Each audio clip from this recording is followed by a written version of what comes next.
Nesta aula, vamos entender um pouco mais sobre o painel histórico, que é um painel super importante dentro do Photoshop. É através dele que você consegue gerenciar os últimos passos que você andou fazendo para quando você precisar voltar para passos anteriores.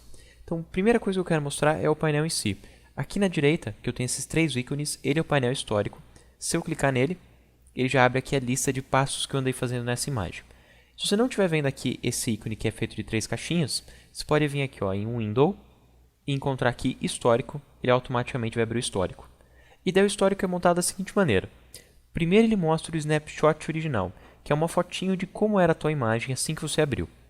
Embaixo ele mostra uma lista com alguns passos. E conforme você vai movendo a imagem, ou vai pintando a imagem, ou fazendo qualquer tipo de alteração, automaticamente você vai ganhando novos passos no painel. Esse painel ele tem um limite de passos. Vocês vão ver que agora que eu fiz várias pinceladas, ele só mostra aqui pinceladas.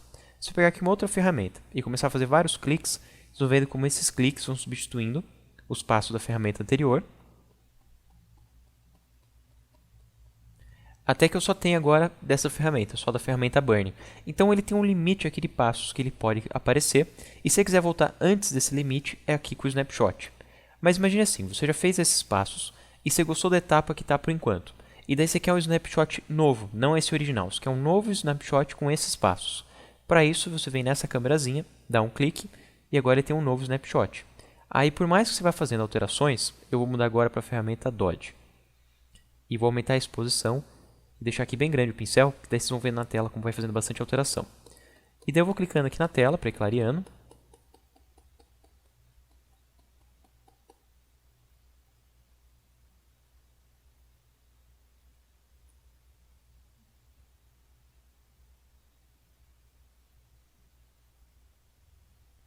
E agora que ele fez todos esses passos que eu fiz, ele está cheio de Dodge aqui, e eu posso voltar para aquele snapshot ou para o inicial.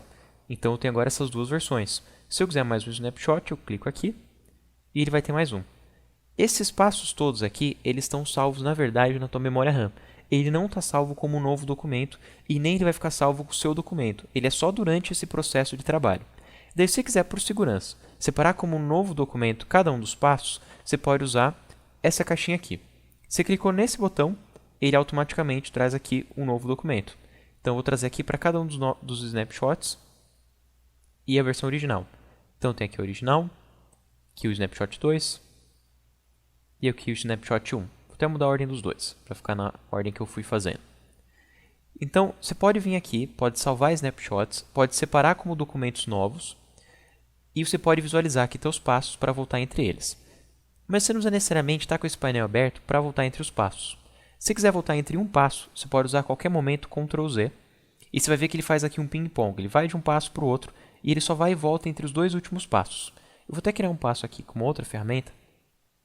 E daí aqui, Ctrl Z, eu volto e avanço entre esses dois passos. Se eu quiser voltar entre mais do que dois passos, eu tenho que usar o Ctrl no Mac Command, Alt no Mac Option, Z. Então, em vez de ser só Ctrl Z, vai ser Ctrl Alt Z. Daí ele vai voltando todos os passos. Se eu quiser avançar, Ctrl Shift Z, ele vai avançando. Caso você esqueça qual é o atalho, você vem aqui em Editar e ele tem Undo um passo, Ctrl Z. Mais passos, Ctrl Shift Z para avançar e Alt Ctrl Z para voltar. Então, um passo só, avançar vários passos, voltar vários passos. O número de passos que tem aqui, ele é variável, na verdade. Se você quiser mudar a quantidade de passos que ele salva, você pode vir aqui em Editar, Preferências e escolher aqui a opção Performance. E assim que ele abrir a opção Performance, você pode escolher aqui quantos passos do histórico você quer. Eu deixei aqui em 20. Você pode deixar bem mais passos, mas todos esses passos eles vão guardando na tua memória RAM. Então, quanto mais memória RAM você tiver, melhor. Você pode deixar mais passos. Se você estiver trabalhando com pouca memória RAM, o ideal é trabalhar com menos passos para você ter uma memória RAM um pouquinho mais solta para os seus outros trabalhos. Porque tem várias coisas que fazem no Photoshop que vão para a memória RAM, assim como várias coisas do seu sistema operacional também. Então, o ideal é você não lotar a tua memória RAM. Até no caso aqui, ele me diz aqui quanto de RAM eu tenho disponível no meu computador e quanto que eu estou usando para o Photoshop. Esse comando aqui, eu defino quanto da RAM eu quero usar no Photoshop e se eu tivesse aqui com o After Effects aberto, eu poderia diminuir para ter uma divisão entre os dois. Então, eu vou deixar aqui no máximo. Estou usando toda a memória RAM aqui para o Photoshop. Não toda, toda permitida. Eu tenho mais memória RAM do que isso. Ele está mostrando aqui mais ou menos uns 14 GB e eu tenho 16 GB na máquina. Eu vou até diminuir um pouquinho e deixar mais ou menos 13 GB para o Photoshop. E aqui eu posso aumentar o número de passos se eu quiser, então. Posso colocar aqui, por exemplo, 30 passos. E dar um OK. Agora eu vou ter 10 passos a mais no meu histórico. Se eu for aqui fazendo alterações, essas alterações vão preencher os 10 passos. Depois que preencher os 10 passos, elas vão começar a limpar os passos anteriores.